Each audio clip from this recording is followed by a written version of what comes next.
நம்ம அண்ணன் டிடி தினகரன் அவர்கிட்ட வந்து மைக்கை கொண்டு நீட்டி, ஐயா நீங்கள் வந்து டெல்லிக்கு இதுக்கும் போகிறீங்க, முதலமைச்சர் வந்து டெல்லிக்கும் தமிழ்நாட்டுக்கும் நான் போட்டின்னு சொல்லியிருக்காரு அப்படின்னோடனே அண்ணன்ட்ட கால்னு ஏதாவது ஒன்று சொல்லணும் அப்படின்ட்டு அண்ணன் வந்து இந்த மாதிரி மைக்கை நீட்டினா சொல்கிறதுல பதில் கொடுக்குறதுல பயங்கரமான வல்லவர்.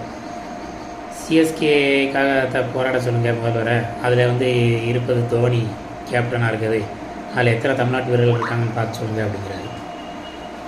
நான் என்ன சொல்கிறேன், சிஎஸ்கேங்கிறது கவர்மெண்ட் நடத்துகிறது இல்லை, அது ஒரு ப்ரைவேட் செக்டர். அவன் ஒரு ப்ரைவேட்டில் உள்ளவன் வாங்கியிருக்கிறான், அவன் முதலீடு பண்ணியிருக்கிறான், அவனுக்கு யார் விருப்பமோ அவனை தானே அவன் உள்ளதுக்கு போடுவான். சரிங்களா? அவன் வந்து தமிழ்நாட்டு வீரர் தான் எடுக்கணுங்கிற அவசியம் அவனுக்கு கிடையாது.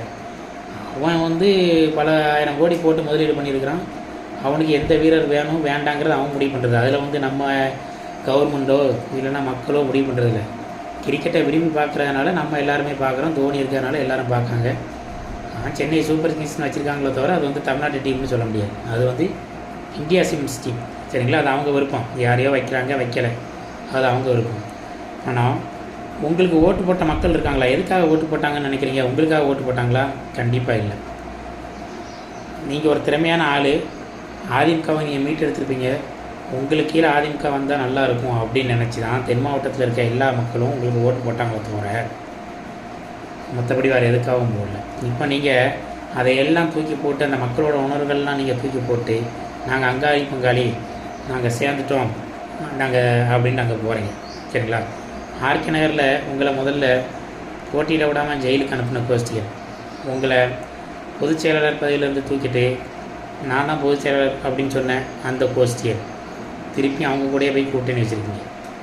கேட்டால் திமுகவை தோற்கடிக்கிறதுங்க.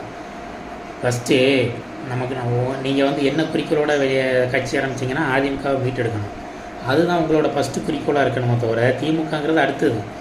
உங்கள் தலைமையில் அதிமுக வந்ததுக்கப்புறம் நீங்கள் திமுகவை வந்து தோற்கடிக்கலாம்.